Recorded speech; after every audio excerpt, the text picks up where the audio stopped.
We're excited to introduce our innovation speaker, Jessica Gerlach. Gerlach. Mm-hmm. We are excited to share that Jessica is one of our very own Creative Mornings Tucson volunteers. If you have been to one of our events in the last 2 or so years, you've likely seen Jessica. She usually checks in and greets everybody. Jessica is a designer, illustrator, and full-time wrangler of competing deadlines, scientific jargon, and, on particularly wild days, 4 cats.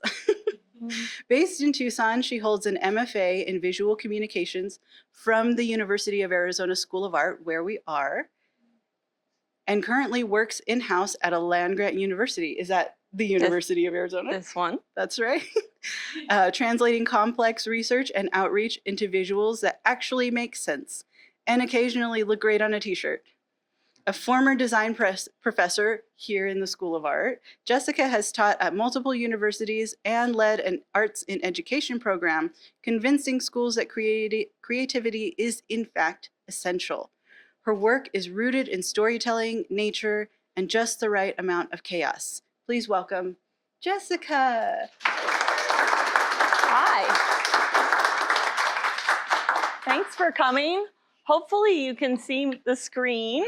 Good morning, I'm Jessica. I'm a designer, I'm an illustrator, and a wrangler of cats, literally and figuratively, right? You know, if you work with students, you understand what I'm talking about. So you know me probably from Creative Mornings or maybe something else, but I'm usually the one that smiles and, you know, takes your name and checks you in, and that is the extent of my usual ability to network with folks.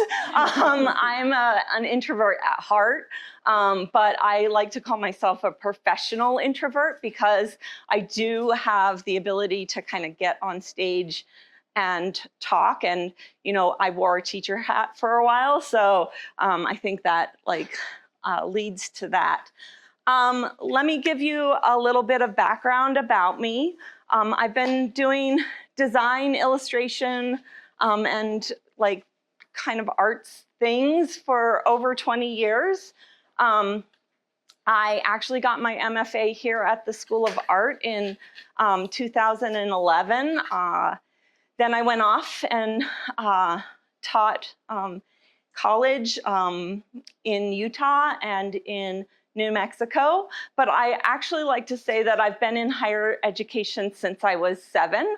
My mom and dad both went to the University of Arizona to get their PhDs when I was 7 years old. And so I spent pretty much my entirety of life working or being on a campus, on a college campus or within a university. So whether it was, you know, doing homework after school in my parents' office or just hanging out until we could go home, I was always on a college campus, whether it was here or back in Pennsylvania where I grew up. Let's see. I have notes because it'll keep me on track. One of the things that I wanted to talk about before we move into this is like the work that I'm doing now. So right now I work within the College of Agriculture, Life, and Environmental Sciences here at the university. And so I work with a lot of different things. We have 3 different kind of units within the college, the cooperative extension, the Arizona Experiment Station, plus the college itself, which we go by CALES. And as you know, universities are full of acronyms, so navigating, explaining different programs and things to a wide variety of audiences can sometimes be really chaotic. So I've titled my talk, Rooted in Chaos. Innovation grows in messy places, because what I've found is that when you're innovative, you kind of have to get into the mess, right? The chaos spawns creativity in some way, and creativity leads to innovation. So real innovation is messy drafts. It's weird attempts, and it's the kind of uncertainty of where you're going. So if you want to go to the next slide. So I like to, when I was thinking about this, I was thinking about what people sometimes picture innovation to look like. And that is this clear path with total confidence and steady momentum, kind of moving forward, always climbing a stairs, right? You're elegantly climbing the stairs of innovation, and that there's no mess in sight. But really, when it comes down to it, when you're actually looking at the staircase of innovation, it's missing steps. There are broken things. They may be on the side like an N.C. Escher kind of print where, there's mess, and maybe there's a cat in your way as you kind of walk up the steps that you trip over. I know that when we had stairs in our house, that was a constant battle. So that mess we may assume that we're failing because it's so messy and it feels so complicated. But that mess really means that you're doing the creative work that you need to do to innovate and to kind of get to a place that you want to get to. So my kind of thought is that chaos, this chaos of being creative, being innovative, isn't really the problem. It's part of the job of moving forward and making new things. So if you try to wait for clarity, nothing gets done. How many of you ever kind of looked at a blank page and not really known where to go? Right? And when is it that you find that place that you want to go? Once you get into the mess of doing what you think you need to do, or, experimenting, that feeling of unsureness is exploration. It's not failure, right? And unfortunately, our society puts so much, emphasis on success that they don't talk about the failure that it takes to get to the place where innovation happens and where those successes happen. So chaos, in my opinion, invites that creativity. So it's people, in my work, it's people, it's projects, it's politics, and timelines that I'm constantly dealing with as a designer, where I'm really working for a client, for somebody else and an audience in mind.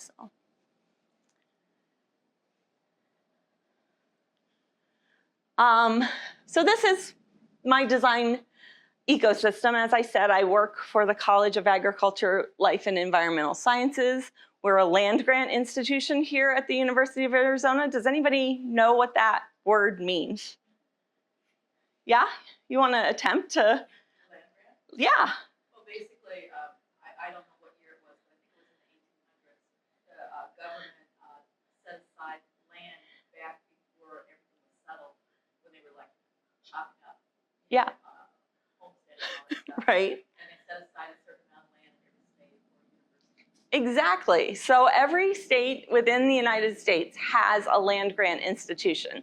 This is usually the first institution of higher education within the state. And so the University of Arizona is that here.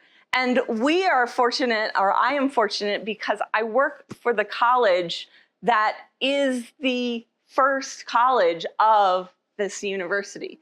So we have work in agriculture, in human ecology, so from financial planning to fashion to nutritional sciences. We have the gamut of life. I like to call us the college of life because we have a gamut of all kinds of things. And we have students that are planning their future. We work with researchers who are asking big questions. There are donors and community voices that weigh in, departments that want different things, and projects that span both science and culture. And so we're trying to do a lot. And you know, the real world of design is better than kind of theoretical design, in my opinion, because these kinds of constraints will sharpen your creativity. So you can go to, so hard to see, but some of these are just a few things that I've kind of worked on in the past year or so. So I do illustration, I do messaging, I do large backdrops, things like that. A lot of work that's student recruiting. My job never kind of looks the same twice, although we do some similar projects like holiday cards come out every year, or you know, new student welcomes happen every year. But they are different, and we take a different kind of look every time we do that. And the finished work looks pretty polished, but the process to get here is not polished. It's very organic and kind of messy. So let's take a look at a few case studies and how I got there. So this here is a piece that I made this past spring in April. So our Department of Environmental Sciences has this partnership with a university in China. And the department chair was going to China to you know, expand this program and to do, you know, the political kind of back and forth that happens with these kinds of partnerships. And they wanted to bring a gift because gift giving is a huge kind of deal in China. And so they came to us and wanted us to kind of make something that could be given that was not just a plaque, which, you know, or something with meaning, with feeling. And so I worked on this illustration to create a cultural bridge. So the idea and the concept behind this was to bring the two kind of main buildings for the campus, historical buildings, so Old Main, and then the university had their own kind of college of agriculture. They also had an agricultural tradition that they were coming from. And so we used that building and we created this ideal campus, because the idea of this partnership is that it is a campus that exists in both places together. So students take classes within the University of Arizona and also the university in China. So we tried to like create this piece that is combines those and shares that story and has meaning and is wall-worthy. And you can see the department chair giving the gift in China. But you can go to the next slide. That was not where it started, right? The start was much more messy, and where I bring innovation into this talk is that I've started to use AI as a tool for being innovative and brainstorming and into the creative process. So here in this piece, I used AI for quick brainstorming, rough comps, sketching, actually as a coloring assistant with like watercolor fills. All the line work, this is the original line work that I drew, but these are some like AI comps. And this is like how it came together. But, you know, I fed pieces of the illustration that I drew into AI and then had it help me fill them in with watercolor, because not only was I working on this project, but I was working on a timeline of, we need this like so that the department chair can go out of town and, you know, and give this gift. So I used it to push alternative directions and kind of, it helped me move faster in the project, but it didn't replace me. So basically this, you know, gave me some raw clay to define like any tool. We can move to the next slide. So that kind of brings me to another piece that I worked on. This is a piece that, you know, going from global connections of our university and a university in China to the division that I work within. The division has 3 different entities, as I mentioned. We have the College of Agriculture, Life and Environmental Sciences. We have Experiment Station, Arizona Experiment Station, and we have the Cooperative Extension. And all 3 of these kind of branches do different things. This is our major research branch. This is our major community outreach throughout we have 15 counties in the state of Arizona, and we have locations in every state that is a cooperative extension. And then, of course, our college mission. So we needed to have something that speaks together, but also with 3 distinct voices. So, but still kind of be visually one family. So in this kind of messy process with AI, I used it to rapidly brainstorm and test different ideas. And some of them were definitely not usable. The visual sketches help me, inspire me sometimes to redraw elements or aspects of it. It helped me shape the posters. You know, this is actually one direction that I kind of went that didn't get to see the light of day. Was these are all kind of AI generated little products from agriculture in our state, but we wanted to move in a different direction because they wanted to talk more about the research and the kind of things that research entails with the Arizona Experiment Station. So for here, using AI was less about polishing and more about kind of giving me ideas, and not giving me ideas, but helping me visualize what those ideas would be and what they could be till I could land. So AI was about speed, it was about range, and not necessarily polish. And then this third piece is an event backdrop. So in 2024, the School of Natural Resources and the Environment celebrated their 50th year. And they were having lots of events that were going to be taking place throughout the year. And so they wanted a backdrop to kind of speak to, or to have at these events. And a step and repeat, if you know, is usually just a bunch of logos repeated across the stage. Well, I had a different vision. I had a vision of this tapestry of plants and animals and nature that relate to the university, to the school, and to our state of Arizona. So I worked with the committee that was kind of involved in this. We narrowed down what plants and animals made sense for this. Of course, we had to throw in a wildcat, a bobcat, as our school mascot.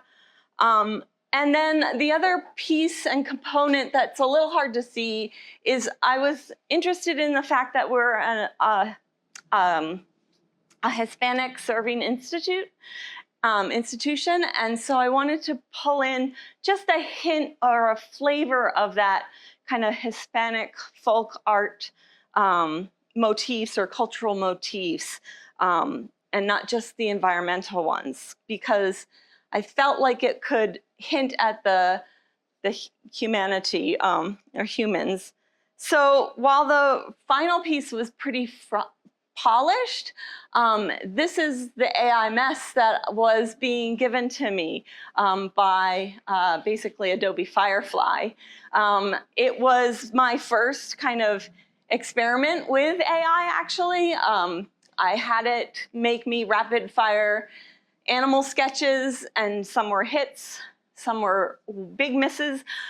My favorite is, and I should have saved them, but like it had no idea what a Gila monster was. It would make like this dragon monster thing, and then it just didn't know what to do with that. But one of the things it was doing was helping me refine my style and direction fast, and I could share this with the client and say, hey, this is my vision. It's going to look better than this, but this is my vision. And then I got the nod that, yes, let's go ahead and let's do this. The other thing about, working this way is that you have to balance it with brand rules and, the block A and using colors of the institution. So, yeah. So while this is like a crazy mess, I pulled it together into something that worked.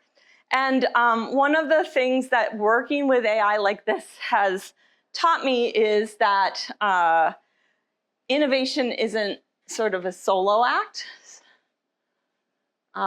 It takes partners. It takes, it doesn't happen alone.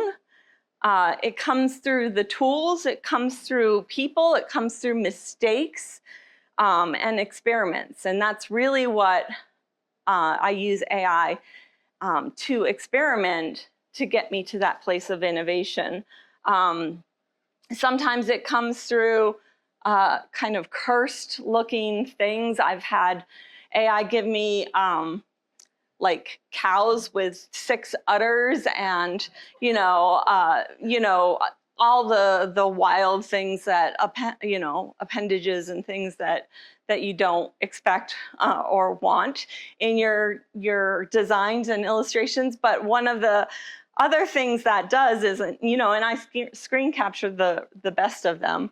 But what that does is it like makes you think, and it makes you laugh, and it also makes you not take yourself so seriously, right? Like, because it gives you a chance to be like, oh, this is funny, this is a moment, and then you can move on. So it's not about control, it's about connection. So what this kind of chaos and working with AI has taught me is that it's really about volume and momentum and making, right? You've got to iterate and iterate and iterate and flood your page. You can't just stare at that blank page. You have to like start putting pen to paper and make something happen.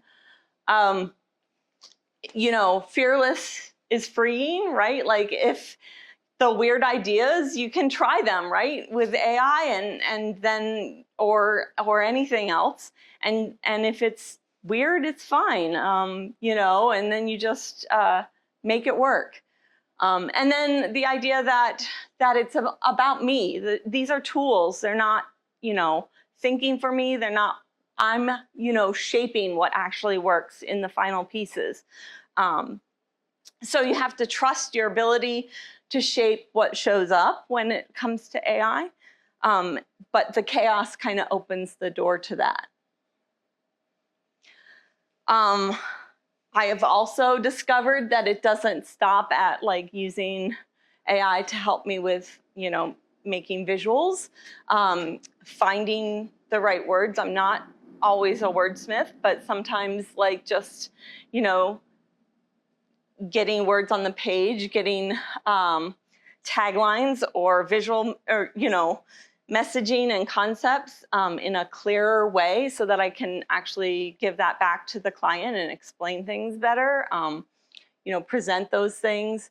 And I've gotten some good sticker ideas that don't always set. So these are all like little things that, I think about when I think about, innovation is, chaos is fuel, good, bad, weird, it doesn't matter. Try, fail, repeat. There are no wrong answers, and you just have to say it louder. So, but I always find it fun to like take a look at when the intern, I like to call AI my intern, right? Like they're very active and ambitious, and they'll give you everything that you want, but it's not exactly what you want, right? You have to control them a bit to get them back into line. So it's always funny when it throws you extra legs or broken slogans. I once had a desert scene, and some reason it threw in like a set of boat docks. I don't know where that came from. So, but the fails sometimes will spark those better ideas. Ridiculousness is freeing, right? We love to laugh, right? And we love to be to have that feeling of no pressure, because that's when like real ideas start to spark. So here's some quick ways to spark innovation. I think you should start messy. Try 3 different versions of whatever it is you're working on. Try to say the wrong idea out loud, or let AI tell you the wrong idea and then be like, no, that's not right. Switch tools when you're stuck. Follow your weird ideas, and this momentum will eventually create clarity in what you're doing. So my takeaways for today about innovation is that it's not clean, it's not linear. Innovation starts with flexibility. The tools spark the work and the humans shape it, right? Trust your instincts. And the mess is where ideas grow. So stay flexible, collaborate, trust your instincts, and be curious about what you don't know yet. Clarity will appear out of the chaos. So thank you. Curiosity is welcome and encouraged. If you have questions, comments, or any cat opinions, let me know. They're welcome.